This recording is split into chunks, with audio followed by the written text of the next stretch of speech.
Subscribe now and press the bell icon. Good evening students, आप सभी का are Kumar chemistry classes में स्वागत है। मैं सेल्फ विकास काबरा। अपन फिजिक्स की क्लासेस स्टार्ट कर रहे हैं और अपना पहला टॉपिक रहेगा इलेक्ट्रिक फील्ड, चैप्टर फर्स्ट विद्युत क्षेत्र, है ना। तो चैप्टर फर्स्ट स्टार्ट करेंगे अपन। चैप्टर फर्स्ट विद्युत क्षेत्र, विद्युत क्षेत्र, है ना। अब ये चैप्टर फर्स्ट आ रहा है, पहले अपन क्या पढ़ेंगे, unit first. Unit first start करेंगे, एक मिनट देख लेना। यूनिट फर्स्ट, यूनिट फर्स्ट के अंदर चार चैप्टर 1 2 3 4 चारों चैप्टर इस यूनिट फर्स्ट के अंदर आ रहे हैं, जो अपने लिए 7 मार्क्स, कितने मार्क्स कवर करेगी, 7 मार्क्स, ठीक है। तो चारों चैप्टर की यूनिट फर्स्ट में से अपन पहला चैप्टर स्टार्ट कर रहे हैं, विद्युत क्षेत्र, विद्युत क्षेत्र, ठीक है। तो विद्युत क्षेत्र स्टार्ट करेंगे और यूनिट फर्स्ट का नाम है अपने स्थिर विद्युतीकी। यूनिट फर्स्ट का क्या नाम है, स्थिर विद्युतीकी, स्थिर विद्युतीकी, ठीक है। स्थिर विद्युतीकी का पहला चैप्टर विद्युत क्षेत्र, दूसरा गाउस का नियम है उसके अनुप्रयोग, तीसरा विद्युत विभव और चौथा विद्युत धारिता, ठीक है। पहले अपन पहले चैप्टर के बारे में बात करेंगे, विद्युत क्षेत्र, ठीक है। तो अपन आ जाते हैं इधर, यूनिट है अपनी स्थिर विद्युतीकी, स्थिर विद्युतीकी, ठीक है।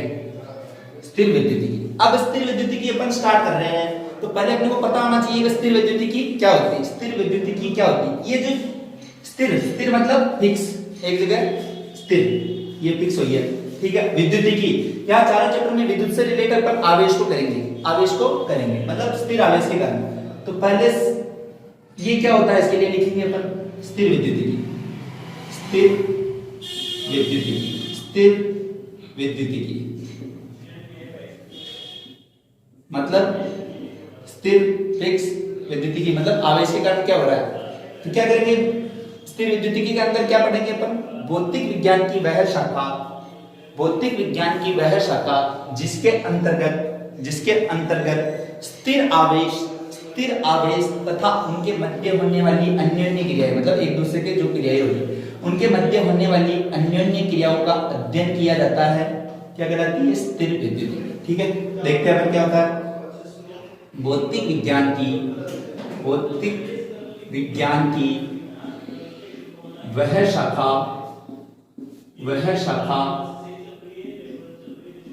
जिसके अंतर्गत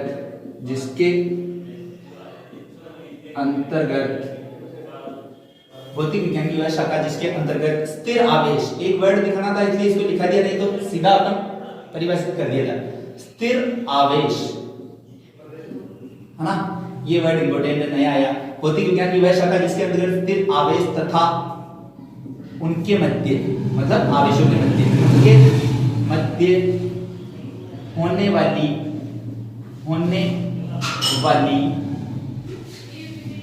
अन्योन्य क्रिया, मतलब एक दूसरे में कौन सी क्रिया हो रही है, उनके मध्य होने वाली अन्योन्य क्रिया का अध्ययन किया जाता है, क्रिया का अध्ययन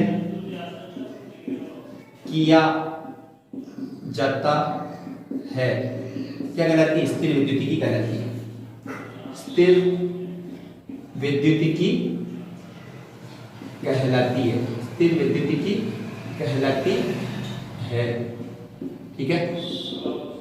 तो वापस देख लो एक बार, स्थिर विद्युतीकी, भौतिक विज्ञान की वह शाखा जिसके अंतर्गत स्थिर आवेश तथा उनके मध्य होने वाली अन्योन्य क्रियाओं का अध्ययन किया जाता है, स्थिर विद्युतीकी कहलाती है। अब देखते हैं क्या बताना चाह रहा है ये स्थिर आवेश। आवेश के बारे में देखेंगे, आवेश क्या होता है, ये कोई आवेश है तथा जैसे यहाँ और दूसरा आवेश है, ये तीसरा आवेश, खूब सारे आवेश पड़े हैं जो स्थिर है, ठीक है। इनके मध्य हो सकता है, अगर ये प्लस क्यू आवेश है और ये भी प्लस है, तो इनके मध्य हो सकता है यहाँ प्रतिकर्षण बल लगेगा। कौन सा बल लगेगा, कौन कौन सी क्रियाएं हो रही हो सकता है ये माइनस हो, तो इनके मध्य आकर्षण बल लगेगा, ये एक दूसरे को आकर्षित करेंगे और इनकी कुछ स्थिति ऊर्जा होगी, ये सब इनकी अन्योन्य क्रियाएं, मतलब एक दूसरे में कौन सी क्रिया हो रही है वो सब अपन इसमें पढ़ेंगे स्थिर विद्युतीकी में, ठीक है। तो देखते हैं क्या क्या पढ़ेंगे अपन, ये सब आगे बढ़ते जाएंगे, पर अभी नाम आया तो क्या होती है। और आवेश क्या होता है, सबसे बाद में भौतिक विज्ञान की वह शाखा जिसके अंदर स्थिर आवेश तथा उनके मध्य होने वाली अन्योन्य क्रियाओं का अध्ययन किया जाता है, स्थिर विद्युतीकी कहलाती है। एक नया वर्ड आया आपने, आवेश। आवेश क्या होता है, देखो आवेश क्या है, किसी पदार्थ का गुण है, जैसे देखना अभी पहले आवेश के बारे में देख लेते हैं अपन, फिर लिखेंगे। अब देखो जैसे अपन बात करते हैं सोडियम की बात कर लेते हैं, एक पदार्थ ले लिया जैसे सोडियम, परमाणु क्रमांक होता है ना सोडियम का 11वें परमाणु क्रमांक पे कौन सा आ गया, जैसे ये सोडियम। अब इसके अंदर नाभिक होता है, नाभिक में प्रोटॉन और न्यूट्रॉन रहते हैं, प्रोटॉन और न्यूट्रॉन रहते हैं। न्यूट्रॉन से भी कुछ काम नहीं, अपने को ले लेते हैं कि नाभिक के अंदर कितने प्रोटॉन है, 11 प्रोटॉन। और इसके बाहर कक्षाओं में कितने चक्कर लगा रहे हैं, जैसे ये इलेक्ट्रॉन 2, ये दूसरी कक्षा में 8 है ना, और ये फिर एक बचा जो तीसरी कक्षा में। मतलब इसका परमाणु क्रमांक 11 है, सोडियम का परमाणु क्रमांक कितना है, 11। तो इसके नाभिक में प्रोटॉन भी 11 होंगे और इलेक्ट्रॉन भी कितने होंगे, 11। प्रोटॉन भी कितने होंगे, 11, और इलेक्ट्रॉन भी कितने होंगे, 11। इसलिए ये अभी उदासीन है, न्यूट्रल है। कैसा है ये, न्यूट्रल, उदासीन है, ठीक है। अब अपन क्या करते हैं, इस पर आवेशित करना है। तो ये जो बाहर का इलेक्ट्रॉन है ना, ये बाहर का इलेक्ट्रॉन क्या करेगा, यहां से चल जाता है, ये नाभिक से काफी दूर है, दुर्बल बंध से बंधा हुआ है, तो ये यहां से चल गया, यहां से चल गया। मतलब इसके नाभिक के अंदर तो अभी भी 11 प्रोटॉन है, प्रोटॉन कितना रहेगा, 11 प्रोटॉन। और इलेक्ट्रॉन कितने रह गए, 2 और 8 10 इलेक्ट्रॉन ही रह गए अपने पास। पहले जितने धनावेशित कण थे, प्रोटॉन धनावेशित कण होते हैं और इलेक्ट्रॉन ऋणावेशित कण होते हैं। जितने धनावेशित कण थे, मतलब जितने प्लस के थे उतने माइनस के थे, इसलिए प्लस और माइनस, जैसे प्लस के 11 कण मान लिए, माइनस के भी 11 कण थे, तो उदासीन हो गया, 0। सेम जगह ये सिस्टम यहाँ देखो, जैसे ये इलेक्ट्रॉन बाहर चला गया, ये इलेक्ट्रॉन कहां चला गया, बाहर चला गया, इस पे प्रोटॉन कितने रह गए, 11 प्रोटॉन, और इलेक्ट्रॉन कितने रह गए, 10। अब देखो इसमें धनावेशित कण तो है 11, धनावेशित कण कितने हैं, 11, और ऋणावेशित कण कितने हैं, 10। तो यहाँ धनावेशित कण मतलब एक धनावेशित कण जाता है, इसलिए सोडियम पे कौन सा आवेश आ जाता है, Na+। तो देखो आवेश आ गया ना, इसके कारण आया। अभी इसके 11 प्रोटॉन 11 इलेक्ट्रॉन थे, पर यहाँ 11 प्रोटॉन और 10 ही इलेक्ट्रॉन रह गए, मतलब इलेक्ट्रॉन की कमी हो गई, इलेक्ट्रॉन की कमी हो गई। कमी होने से कौन सा आवेश आ गया, धनावेश। कमी होने से कौन सा आवेश आ गया, धनावेश। अगर यही बात अपन क्लोरीन की करते, यही बात क्लोरीन की करते, क्लोरीन का परमाणु क्रमांक होता है 17, मतलब इसके नाभिक के अंदर 17 प्रोटॉन और 17 इलेक्ट्रॉन होते हैं, 17 प्रोटॉन और 17 इलेक्ट्रॉन। तो मतलब ये क्या हो गया, ये तो अभी सोडियम को अपन ने उदासीन मान लिया, एक इलेक्ट्रॉन निकल गया। अभी तो ये जितने धनावेशित कण है उतने ही ऋणावेशित कण है, मतलब न्यूट्रल है। क्लोरीन क्या है, उदासीन है। अब अपन देखते हैं क्या हो रहा है, जैसे इसका संरचना देखते हैं अपन को। क्लोरीन के नाभिक के अंदर न्यूट्रॉन भी है, पर अभी अपने को न्यूट्रॉन से काम नहीं, प्रोटॉन के बारे में बात करना है। कितने प्रोटॉन है, 17, और इसके बाहर कक्षा में कितने इलेक्ट्रॉन लगा रहे हैं, चक्कर 17। ऐसे पहली में 2 लगा लिए, दूसरी में 8, 1 2 3 4 5 6 7, और ये 8, फिर कितने हो गए, 2 और 8 10, 7 बचे, ये 7 है ना, 1 2 3 4 5 6 7। अब ये क्या करेगा, अष्टक पूर्ण करने के लिए एक इलेक्ट्रॉन ग्रहण करता है, एक इलेक्ट्रॉन क्या करता है, ग्रहण करता है। तो ये इलेक्ट्रॉन इसने ले लिया, तो इसमें एक इलेक्ट्रॉन अतिरिक्त आ गया। अब देखो जैसे इलेक्ट्रॉन ग्रहण किया, इसमें प्रोटॉन तो नाभिक के अंदर तो कुछ चेंज नहीं हुआ, 17 प्रोटॉन। इलेक्ट्रॉन कितने हो गए, 18। धनावेशित कण कितने हैं, 17, और ऋणावेशित कण कितने हैं, 18। मतलब 17 तो धनावेशित कण है और ऋणावेशित कण कितने हैं, 18। मतलब एक ऋणावेशित कण ज्यादा आ रहा है, मतलब इस पर कौन सा आवेश आ गया, माइनस। इसलिए ये क्लोरीन जैसे इलेक्ट्रॉन लेगा, इस पे कौन सा आवेश आ जाएगा, ऋणावेश, है ना, इस पे ऋणावेश आ गया। मतलब इलेक्ट्रॉन की अधिकता हुई, इलेक्ट्रॉन की अधिकता हुई तो इस पे ऋणावेश आ गया, इसमें इलेक्ट्रॉन की कमी हुई तो धनावेश आ गया। तो अपने को जो भी है आवेश उत्पन्न हो रहा है, धनावेश हो रहा है, ऋणावेश हो रहा है, जैसे भी हो रहा है, अपने क्यों हो रहा है, ये इलेक्ट्रॉन की अधिकता या इलेक्ट्रॉन की न्यूनता के कारण उत्पन्न हो रहा है। हाँ, तो फिर अपने क्या हुआ, क्लोरीन पे ऋणावेश आ गया और सोडियम पे धनावेश आ गया। अब ये आया क्यों, देखो सोडियम से इलेक्ट्रॉन निकला, सोडियम से इलेक्ट्रॉन निकला, इसलिए इस पे धनावेश मतलब कमी हो गई, और इसमें आया, ग्रहण किया, अधिकता हो गई। तो अपने ये सब कुछ से निष्कर्ष क्या निकल रहा, देखो पहले ये भी उदासीन था, सोडियम भी, क्लोरीन भी उदासीन था। आवेश क्यों उत्पन्न हुआ, या तो इलेक्ट्रॉन बाहर गया या इलेक्ट्रॉन आया, मतलब या तो इलेक्ट्रॉन की कमी हुई या अधिकता हुई। तो इससे अपन आवेश की डेफिनेशन मतलब ये बताने जा रहे हैं कि आवेश क्या चीज है, ठीक है। तो ये पदार्थ था, जैसे अपना सोडियम था, इसमें से क्या हुआ, मात्रात्मक गुण है। जैसे अगर एक इलेक्ट्रॉन बाहर निकल गया तो एक बार प्लस आ गया, 2 निकलते तो 2 आ जाते, 3 निकलते तो 3 आ जाते। मात्रा बता रहा है कितने, अगर एक धनावेश है मतलब एक इलेक्ट्रॉन की कमी है, एक ऋणावेश है मतलब एक इलेक्ट्रॉन की अधिकता है, ठीक है। तो जैसे आवेश को अपने को डिफाइन करना हो, आवेश को अपने को परिभाषित करना हो, तो कैसे करेंगे अपन, आवेश को अपने को क्या करना हो, परिभाषित करना हो, तो कैसे करेंगे, यह किसी पदार्थ की, यह किसी पदार्थ की अवस्था, मतलब अवस्था बता रही है कौन सी अवस्था में, यह किसी पदार्थ की अवस्था का वह मात्रात्मक गुण है, मात्रात्मक गुण है जो यह प्रदर्शित करता है, यह प्रदर्शित करता है कि वस्तु में इलेक्ट्रॉन की अधिकता है या न्यूनता। ठीक है, अब अपन इसको अलग तरीके से डिफाइन करने गए, अर्थात मतलब दूसरी परिभाषा बनाना चाहिए। क्या बना सकते हैं? अर्थात किसी पदार्थ में इलेक्ट्रॉन की कमी या इलेक्ट्रॉन की अधिकता को जो गुण प्रदर्शित करता है वह आवेश कहलाता है। अर्थात किसी पदार्थ में इलेक्ट्रॉन की क्या कमी या इलेक्ट्रॉन की अधिकता को जो गुण प्रदर्शित करता है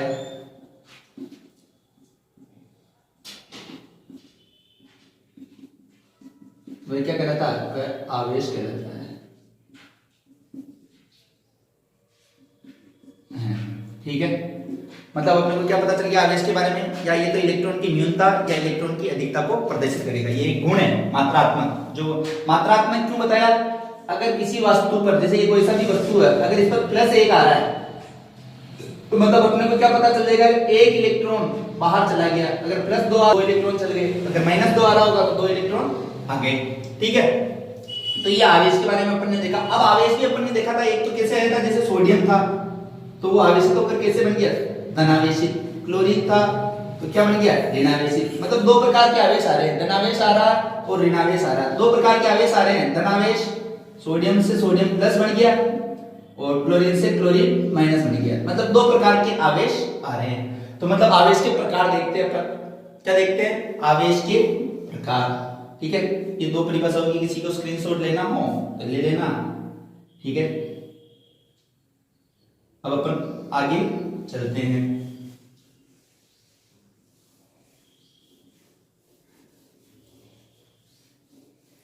हाँ, अब देखते हैं आवेश के प्रकार। अभी दो उदाहरण देखे अपन ने, सोडियम और क्लोरीन। एक पे धनावेश आया था, एक पे ऋणावेश। मतलब आवेश दो प्रकार के होते हैं। आवेश के प्रकार, आवेश के प्रकार।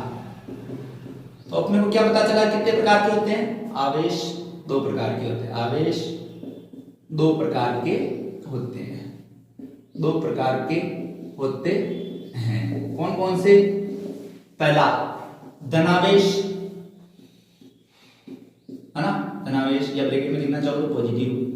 सेकंड ऋणावेश, ऋणावेश। सेकंड क्या हो गया? ऋणावेश। ठीक है, अब इनको कोई कहे कि धनावेशित पदार्थ की परिभाषा बताओ, धनावेशित पदार्थ की अपने को परिभाषा बतानी हो तो देखना, डिफाइन करते हैं धनावेशित पदार्थ कैसा होगा। धनावेशित पदार्थ या धनावेश के बारे में कैसे करेंगे? धनावेशित पदार्थ। अब सुनना, अभी अपन ने उदाहरण देखा था, सोडियम पे आ जाओ वापस। वो संरचना वरचना तो सबको पता। सोडियम कितना परमाणु क्रमांक है? 11 परमाणु क्रमांक है इसका। और इसके नाभिक में प्रोटॉन कितने हैं? 11 प्रोटॉन। जितना परमाणु क्रमांक होते हैं उतने प्रोटॉन। और इसके बाहर कक्षा में कितने इलेक्ट्रॉन चक्कर लगा रहे हैं? 11 इलेक्ट्रॉन। मतलब जितने धनावेशित कण है नाभिक के अंदर उतने ऋणावेशित कण बाहर चक्कर लगा रहे हैं। अब जैसे ये सोडियम से एक इलेक्ट्रॉन बाहर चला गया, एक इलेक्ट्रॉन बाहर चला गया, है ना, इसके बाहर चला गया, इलेक्ट्रॉन की कमी हो गई तो ये Na+ बन गया। Na+, अभी अपन ने थोड़ी देर पहले चित्र देखा था। Na+ बना, नाभिक के अंदर कोई परिवर्तन नहीं हुआ। नाभिक में अभी भी कितने प्रोटॉन है? 11 प्रोटॉन। और जैसे एक इलेक्ट्रॉन बाहर चला गया तो इसके अंदर इलेक्ट्रॉन कितने रह गए? 10 ही रह गए, है ना। अब अपन देखेंगे, ये तो सोडियम का सामान्य अवस्था में समीकरण है। सामान्य अवस्था में क्या है? 11 प्रोटॉन और 11 इलेक्ट्रॉन। जैसे ये धनावेशित बना, इसमें सामान्य अवस्था में देखो इलेक्ट्रॉन 11 थे, इसमें सामान्य अवस्था की तुलना में कितना इलेक्ट्रॉन की कमी हो रही है। तो क्या बताएंगे धनावेशित पदार्थ की परिभाषा? वे पदार्थ जिनमें सामान्य अवस्था की तुलना में इलेक्ट्रॉन की कमी पाई जाती है। देखो इसके सामान्य अवस्था में कितने इलेक्ट्रॉन थे? 11। पर जैसे ये सोडियम धनावेशित बन गया तो इसमें इलेक्ट्रॉन कितने रह गए? 10 ही रह गए। मतलब इलेक्ट्रॉन की कमी हो गई। क्या बोलेंगे? वे पदार्थ जिनमें उनकी सामान्य अवस्था की तुलना में इलेक्ट्रॉन की कमी पाई जाती है, इलेक्ट्रॉन की कमी पाई जाती है, क्या कहलाते हैं? धनावेशित पदार्थ कहलाते हैं। क्या कहलाते हैं? धनावेशित पदार्थ कहलाते हैं। अब सेकंड देखते हैं उदाहरण ऋणावेशित पदार्थ का। किसका देखते हैं? ऋणावेशित पदार्थ का। ऋणावेशित पदार्थ का, ठीक है। तो धनावेशित पदार्थ में कोई उदाहरण लिखना चाहो तो Na+ हो जाएगा, Mg2+ हो जाएगा, एल्यूमिनियम 3+ हो जाएगा। ऐसे करके खूब सारे उदाहरण लिख सकते हो। परिभाषा मैंने बोल ही दी, देखो उदाहरण दिखाया ना तुम्हारे को। Na सामान्य अवस्था में 11 परमाणु क्रमांक होते हैं, इसके नाभिक के अंदर 11 प्रोटॉन होते हैं और बाहर 11 इलेक्ट्रॉन चक्कर लगा रहे होते हैं। पर जैसे इससे सोडियम से एक इलेक्ट्रॉन बाहर की कक्षा वाला बाहर निकल गया तो ये धनावेशित बन गया। धनावेशित बनते ही क्या हो रहा है? देखो प्रोटॉन कितने रह गए? 11। नाभिक के अंदर कोई चेंज नहीं हुआ, ओके वही नाभिक के अंदर प्रोटॉन, पर बाहर से एक इलेक्ट्रॉन चला गया तो इलेक्ट्रॉन 10 ही रह गए। तो अपन इन दोनों में तुलना कर रहे हैं तो भाई इधर कोई चेंज नहीं है, इधर क्या चेंज हो गया? एक इलेक्ट्रॉन की कमी हो गई, तब जाके ये धनावेशित पदार्थ बन गया। तो अपन ने बोल दिया वे पदार्थ जिनमें सामान्य अवस्था की तुलना में इलेक्ट्रॉन की कमी पाई जाती है, यहाँ 11 थे यहाँ 10 इलेक्ट्रॉन की कमी पाई जाती है, धनावेशित पदार्थ कहलाते हैं। अब ऋणावेशित पदार्थ की बात करते हैं। जो उधर पहले चित्र बनाया था उसी को अपन नॉर्मल ऐसे समझ लो। सोडियम जैसे क्लोरीन, परमाणु क्रमांक कितना है? 17, मतलब इसके अंदर प्रोटॉन कितने हैं? 17 और इलेक्ट्रॉन कितने हैं? 17 इलेक्ट्रॉन। जितने प्रोटॉन है उतने इलेक्ट्रॉन। पर जैसे ही इसने एक इलेक्ट्रॉन ग्रहण किया, एक इलेक्ट्रॉन इसने ग्रहण कर लिया, ये क्लोरीन से क्या बन गया? क्लोरीन ऋणावेशित बन गया, ठीक है। अब भी इसके नाभिक के अंदर कोई चेंज नहीं होगा, प्रोटॉन होते वही रहेंगे 17 प्रोटॉन। पर एक इलेक्ट्रॉन ग्रहण कर लेगा तो इसके अंदर इलेक्ट्रॉन कितने आ गए? 17 तो पहले थे, एक इसने ले लिया, 18 इलेक्ट्रॉन हो गए। कितने इलेक्ट्रॉन हो गए? 18। अब देखो ये तो सामान्य अवस्था में इसमें कितने प्रोटॉन है? इलेक्ट्रॉन है 17 और इसमें कितने इलेक्ट्रॉन है? जैसे ही ऋणावेशित बना 18, मतलब क्या हो गया? एक इलेक्ट्रॉन अधिक है। तो ऋणावेशित पदार्थ की परिभाषा क्या बना देंगे अपन?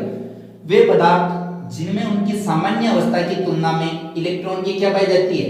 अधिकता पाई जाती है। जिनमें उनकी सामान्य अवस्था की तुलना में इलेक्ट्रॉन की अधिकता पाई जाती है, क्या कहलाते हैं? ऋणावेशित पदार्थ कहलाते हैं। तो इजी सी परिभाषा हो गई। तो उदाहरण लिखना चाहो क्लोरीन माइनस, फ्लोरीन माइनस, और भी तुम्हें कोई आता हो तो लिख देना ETC, खूब सारे। तो ये धनावेशित पदार्थ और ऋणावेशित पदार्थ की परिभाषा हो गई। अब एक बात करते हैं, एक नोट लिखेंगे अपन। इन दोनों से निष्कर्ष क्या? कंपटीशन एग्जाम में कभी कभार ऐसी छोटी मोटी चीज पूछ लेते हैं। जो भी कंपटीशन के लायक चीजें होगी इनको अपन नोट के रूप में लिखेंगे। किसमें लिखेंगे? नोट, या सीधे सीधे अपने बारे में 1 नंबर का क्वेश्चन पूछ लेंगे। अब एक बात सुनना, नोट देखना, ये सोडियम था, है ना? ये सोडियम के अंदर कितने प्रोटॉन है? 11, और अंदर नाभिक में न्यूट्रॉन। केवल अभी अपन प्रोटॉन और इलेक्ट्रॉन के बारे में बात करें, न्यूट्रॉन से कोई काम नहीं। ये इसकी पहली कक्षा में कितने चक्कर लगा रहे हैं? 2, दूसरी में कितने लगा रहे हैं? 8, और ये लास्ट में कितना लगा रहा है? 1, है ना? अब जैसे ये तो है सोडियम, अब क्या है? ये तो है अपना सोडियम, इधर है अपना सोडियम से एक इलेक्ट्रॉन, ये वाला त्याग रहा है, कमी हो रही है, बाहर जा रहा है, त्याग रहा है ना? ये बाहर का इलेक्ट्रॉन जैसे त्याग देगा तो इसमें कितने इलेक्ट्रॉन हो जाएंगे? ये तो 11 प्रोटॉन, प्रोटॉनों में कोई चेंज नहीं। पहली कक्षा में 2, और फिर ये कितने बच गए? 1 2 3 4 5 6 7 8। ये वाली कक्षा रही नहीं क्योंकि इलेक्ट्रॉन चला गया, तो 10 ही इलेक्ट्रॉन रह गए। एक बात सुनो, इलेक्ट्रॉन का कुछ ना कुछ द्रव्यमान होता है ना, कितना होता है? 9.1 × 10⁻³ kg। कुछ भी है तो सही ना, 9.1 × 10⁻³ kg। जैसे मैं हूं, मेरे अंदर से कुछ चीज बाहर जा रही है तो मेरे द्रव्यमान में कमी होगी। मेरे अंदर से कुछ चीज बाहर जा रही है तो क्या होगी? द्रव्यमान में कमी होगी। ये सोडियम से Na+ बना तो इसने एक इलेक्ट्रॉन त्यागा, मतलब इसके अंदर से एक इलेक्ट्रॉन बाहर चला गया। तो बाहर जा रहा है इलेक्ट्रॉन तो अपना द्रव्यमान लेके जाएगा ना, जो इलेक्ट्रॉन बाहर गया अपना द्रव्यमान साथ लेके जाएगा। अपना द्रव्यमान क्या लेके जाएगा? साथ लेके जाएगा। तो इधर सोडियम से सोडियम प्लस बना, तो एक क्वेश्चन पूछ ले तुम्हें एग्जाम में, Na और Na+ में से किसका द्रव्यमान अधिक होगा? Na और Na+ में से किसका द्रव्यमान अधिक होगा? तो किसका होगा? इसका होगा ना, क्योंकि यहां से एक इलेक्ट्रॉन बाहर चला गया, एक इलेक्ट्रॉन बाहर चला गया मतलब अपना इलेक्ट्रॉन द्रव्यमान ले गया। या ऐसे कहना चाहिए अपन, ये इसमें अभी कितने 11 प्रोटॉन थे और 11 इलेक्ट्रॉन थे, मतलब 22 कण थे, 22 कणों का द्रव्यमान था। यहाँ 11 प्रोटॉन थे, 10 ही इलेक्ट्रॉन रह गए, मतलब कण कम हो गए तो इलेक्ट्रॉन द्रव्यमान भी कम हो गया। तो क्या बोल सकते हैं? धनावेशित पदार्थ का द्रव्यमान उसकी सामान्य अवस्था की तुलना में कम होता है, कम होता है। अगर यही उदाहरण अपन क्लोरीन का देखेंगे, किसका देखेंगे? क्लोरीन। क्लोरीन में कितने होते हैं? 17 परमाणु क्रमांक, और इसमें 17 प्रोटॉन और 17 ही क्या होते हैं? इलेक्ट्रॉन। मतलब 34 कण हो रहे हैं अभी देखा जाए तो। और जैसे ही क्लोरीन माइनस बढ़ेगा, इसमें 17 प्रोटॉन, प्रोटॉन को द्रव्यमान में कोई, पर इलेक्ट्रॉन कितने हो जाएंगे? 18। मतलब एक इलेक्ट्रॉन ग्रहण किया है इसने। ग्रहण, जैसे मैं कुछ चीज ले रहा हूं तो मेरा द्रव्यमान बढ़ेगा, तो मतलब इसका द्रव्यमान इससे ज्यादा हो जाएगा, सामान्य अवस्था की तुलना में ज्यादा हो जाएगा। तो नोट में क्या लिखेंगे अपन? नोट में क्या लिखेंगे? नोट में लिखेंगे धनावेशित पदार्थ, धनावेशित पदार्थ तो का द्रव्यमान उनकी सामान्य अवस्था की तुलना में, उनकी सामान्य अवस्था की तुलना में, अवस्था की तुलना में कम होता है, जबकि ऋणावेशित पदार्थ, ऋणावेशित पदार्थों का द्रव्यमान उनकी सामान्य अवस्था की तुलना में अधिक होता है, सामान्य अवस्था की तुलना में अधिक होता है, अधिक होता है। ठीक है ना? तो मतलब ये अपना इन दोनों से पढ़ने के बाद ये निष्कर्ष निकला, जिसको अपन ने नोट के रूप में लिख लिया। ठीक है, अब देखो, जैसे तुम्हारे को सवाल आ रहे हैं, जैसे मौखिक सवाल पूछूंगा, सबको आ जाएगा अभी आंसर। जैसे एग्जाम अपन कंप्यूटर सवाल पूछ लिया तुम्हारे से, Na+ में से किसका द्रव्यमान ज्यादा है? तो किसका ज्यादा है? Na का ज्यादा है Na+ से। द्रव्यमान किसका ज्यादा है? या एक से पूछ लेते, क्लोरीन व क्लोरीन माइनस में से किसका द्रव्यमान ज्यादा है? किसका ज्यादा है? तो क्लोरीन की तुलना में किसका ज्यादा है? क्लोरीन माइनस का, क्योंकि इसने एक इलेक्ट्रॉन ग्रहण किया, मतलब द्रव्यमान में बढ़ोतरी हुई है। ठीक है, तो ये ऐसी छोटी मोटी चीजें डीपली जाने के बाद अपने को पता चल जाती है। अब एक बात आती है कि आवेश तो अपन ने दो पढ़ लिए, ये प्लस हो गया, ये माइनस हो गया, दो प्रकार के हो गए। इनको उत्पन्न ये, जैसे सोडियम प्लस बना तो कैसे इलेक्ट्रॉन गया, अब ऐसे ही नहीं चल जाता कि ये सोडियम है, ऐसे इलेक्ट्रॉन पकड़ के बाहर निकाल दिया। कोई ना कोई तरीके होते हैं इनको निकालने की, कोई ना कोई, मतलब इसको सोडियम से अपन ने क्या बनाया? सोडियम से सोडियम प्लस बनाया। तो ऐसे नहीं कि ये सोडियम पड़ा है, इससे अपन ने निकाल लिया, इलेक्ट्रॉन बाहर चल जाए। इसकी कोई प्रक्रिया होती है, मतलब ये उदासीन था, इसको मेरे को आवेशित करना है, तो कोई ना कोई प्रक्रिया है, मतलब आवेशन की कोई प्रक्रिया है। तो हेडिंग डालो नेक्स्ट आवेशन। नेक्स्ट हेडिंग क्या आएगी अपनी? आवेशन।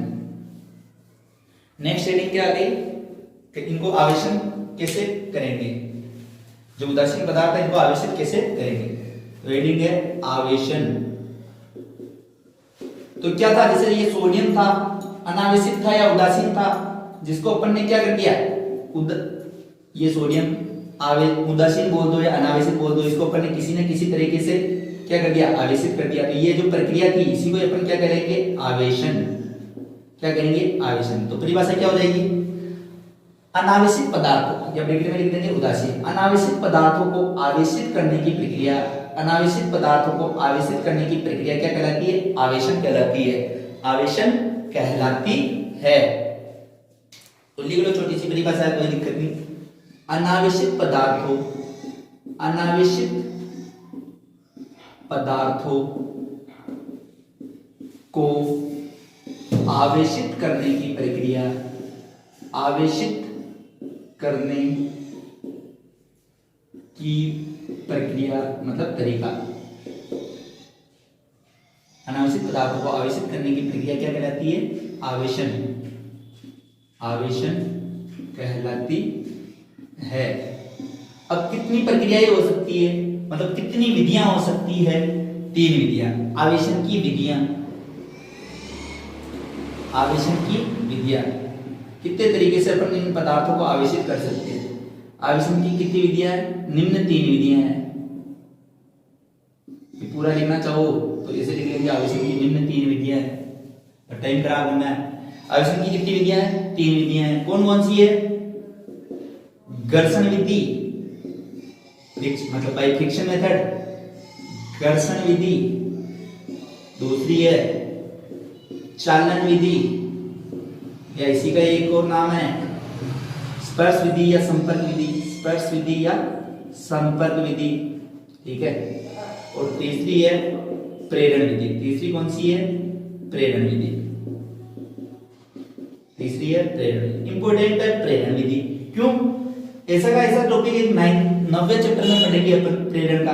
तो क्या होता है, अपने से पूछता ये है या पूछता वो है, अपन आंसर इसका देते हैं क्योंकि ये थोड़ा इजी लगेगा, ठीक है। वहां चुंबकीय प्रेरण आ जाता है, ये विद्युत प्रेरण वाला है, तो थोड़ा सा अपने को ध्यान से पढ़ना है, इसलिए ये इंपॉर्टेंट हो जाती है। बाकी है सरल ये भी। तो 3 विधि पढ़ेंगे अपन आवेशन की। कौन कौन सी?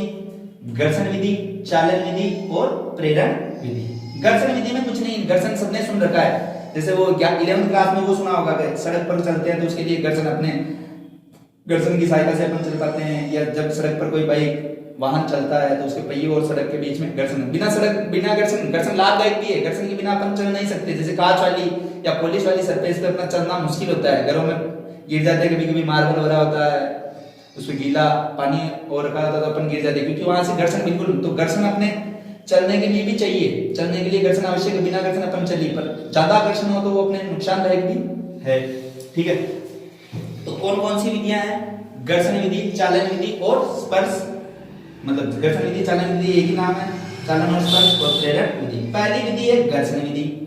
पहली विधि कौन सी है? घर्षण। घर्षण में मतलब रगड़ना, दो वस्तुओं में रगड़ उत्पन्न होगी। जैसे ये एक वस्तु है, ये दो वस्तु, दोनों उदासीन ले रहे हैं, दोनों कौन सी ले रहे हैं? उदासीन। दोनों वस्तुएं उदासीन है, इन दोनों को मैं क्या कर रहा हूं? रगड़ रहा हूं। रगड़ने से क्या होता है, जैसे किसी में इलेक्ट्रॉन दुर्बल बल से बंधे हुए, किसी में मजबूत, तो जिससे दुर्बल बल से बंधे हुए उससे इलेक्ट्रॉन निकलकर इसमें आवेश, तो क्या है, अपने को आगे बढ़ेंगे आवेश के गुण तब देखेंगे, आवेश संरक्षित रहता है, मतलब नष्ट नहीं होता है, एक स्थान से दूसरे स्थान पर चल जाता है। अभी अपन ने देखा होगा कोई भी वस्तु उदासीन क्यों है? क्योंकि उसके अंदर जितना धनावेश है उतना ही ऋणावेश है। जैसे क्लोरीन देखा था 17 प्रोटॉन 17, इसलिए उदासीन थी, पर आवेश तो था ना इसके अंदर, जितने धनावेशित कण थे उतने ऋणावेशित कण थे, इसलिए उदासीन बोल दिया। अब देखना सुनना, ये दो वस्तुएं उदासीन है, दो वस्तुएं उदासीन अनावेशित है, जिनको अपन एक दूसरे से रगड़, मतलब घर्षण करा रहे हैं, एक दूसरे को आपस में रगड़ रहे हैं। तो रगड़ने से क्या होगा, किसी एक वस्तु से इलेक्ट्रॉन दूसरी वस्तु में चल जाएंगे, तो जिससे, जैसे माना कि ये रगड़ रहे हैं, रगड़ने से इसमें से इलेक्ट्रॉन इसमें आ गए, इसमें से इलेक्ट्रॉन इसमें आ गए, तो इसमें तो इलेक्ट्रॉन की कमी हो गई, तो ये तो धनावेशित हो जाएगी, ये तो कौन सी हो जाएगी? धनावेशित। और इसने ग्रहण किया तो ये कौन सी हो जाएगी? ऋणावेशित। तो इस विधि में एक चीज अपने को इंपॉर्टेंट पता चली गई, जब इनको रगड़ा तो एक पे तो कौन सा आवेश आ गया? धनावेश, एक पे कौन सा आ गया? ऋणावेश। तो सबसे इंपॉर्टेंट चीज यही हो जाती है कंपटीशन के लिए, घर्षण विधि में दोनों वस्तुओं पर कौन सा आवेश आता है, तो कौन सा आ रहा? विपरीत प्रकृति का। अगर एक धनावेशित होगी तो दूसरी ऋणावेशित होना ही पड़ेगा, दोनों पे विपरीत प्रकृति का आवेश आएगा। तो इसको परिभाषित कराए तो क्या करें? परिभाषा ये है जो अपन ने बोला उसको ही लिखना है। जब दो अनावेशित वस्तु को आपस में रगड़ा जाता है, जब दो अनावेशित वस्तु को आपस में रगड़ा जाता है तो एक वस्तु से इलेक्ट्रॉन निकलकर दूसरी वस्तु में चले जाते हैं। इस कारण किसी एक वस्तु पर धनावेश तथा दूसरी वस्तु पर ऋणावेश आ जाता है। तो आवेशन की यह विधि कौन सी कहलाती है? घर्षण विधि कहलाती है। और घर्षण विधि में नीचे इंपॉर्टेंट चीज क्या है कि इसमें दोनों वस्तुएं विपरीत प्रकृति के आवेश से आवेशित होती है। वापस सुन लेना एक बार, क्या होता है जब दोनों अनावेशित है, जब दो अनावेशित वस्तु को आपस में रगड़ा जाता है, इतना नहीं बोलेंगे एक से इलेक्ट्रॉन निकल रहा है दूसरी से इलेक्ट्रॉन ले रहा है, इतना भी नहीं बोले, सीधी सी बोल सकते हैं। जब दो अनावेशित वस्तु को आपस में रगड़ा जाता है तो एक वस्तु धनावेशित हो जाती है तथा दूसरी वस्तु ऋणावेशित हो जाती है। एक वस्तु धनावेशित हो जाती है तथा दूसरी वस्तु ऋणावेशित हो जाती है। तो आवेशन की यह विधि क्या कहलाती है? घर्षण विधि कहलाती है। क्योंकि अपन ने आवेश पढ़ लिया है, धनावेशित हो रही है तो क्यों हो रही है? इलेक्ट्रॉन जाने से हो रही है, तो इतना बार बार बोलने की घर्षण विधि में जरूरत नहीं है। अपने को पता है ये धनावेशित हो रही है तो इससे इलेक्ट्रॉन गया होगा और इसने लिया इसलिए ये ऋणावेशित हो रही है। और पूरा बोलना चाहो तो भी कोई दिक्कत नहीं। जब दो अनावेशित वस्तु को आपस में रगड़ा जाता है तो एक वस्तु से इलेक्ट्रॉन निकलकर दूसरी में जाता है, तो जिससे निकलता है वो धनावेशित हो जाती है और जिसने ग्रहण किया वो ऋणावेशित हो जाती है। तो ये विधि कौन सी कहलाती है? घर्षण विधि। बस इसमें इंपॉर्टेंट चीज ये है कि जैसे एक वस्तु धनावेशित हुई तो दूसरी को कौन सा होना पड़ेगा? ऋणावेशित। दोनों वस्तुएं विपरीत प्रकृति से आवेशित होती है। कभी कभार इसके दो उदाहरण पूछते हैं, कभी कभार इसके दो उदाहरण पूछते हैं। हाँ, तो इसके घर्षण विधि देखिए, इसके दो उदाहरण कभी कभार पूछ लेते हैं तो ऐसा हो तो कैसा होगा? बिल्कुल एक ही उदाहरण है। एग्जाम्पल देखते हैं। दो वस्तुएं, एक कांच की छड़ ले रहे हैं, कांच की छड़ को अपन रेशम के कपड़े से रगड़ रहे हैं। किससे? रेशम के कपड़े से। कांच की छड़ को रेशम के कपड़े से रगड़ते हैं। जैसे ये दो है कपड़ा अपने पास, ये कोई कपड़ा मान लेते हैं, ठीक है, ये रेशम का कपड़ा है, ये कांच की छड़ है, मानना ये है ना, कांच इसको रगड़ेंगे तो कांच की छड़ में इलेक्ट्रॉन थोड़े दुर्बल बंधे होते हैं, तो इससे इलेक्ट्रॉन निकल के रेशम के कपड़े में चले जाते हैं। मतलब रेशम का कपड़ा कौन सा हो जाएगा? इलेक्ट्रॉन ग्रहण कर रहा है, ऋणावेशित, और कांच की छड़ कौन सी हो जाएगी? धनावेशित। तो इतना सही याद रखना है, कांच की छड़ पे कौन सा आवेश आ जाता है? धनावेश, और रेशम के कपड़े पे कौन सा आ जाता है? ऋणावेश। तो क्या लिखेंगे उदाहरण?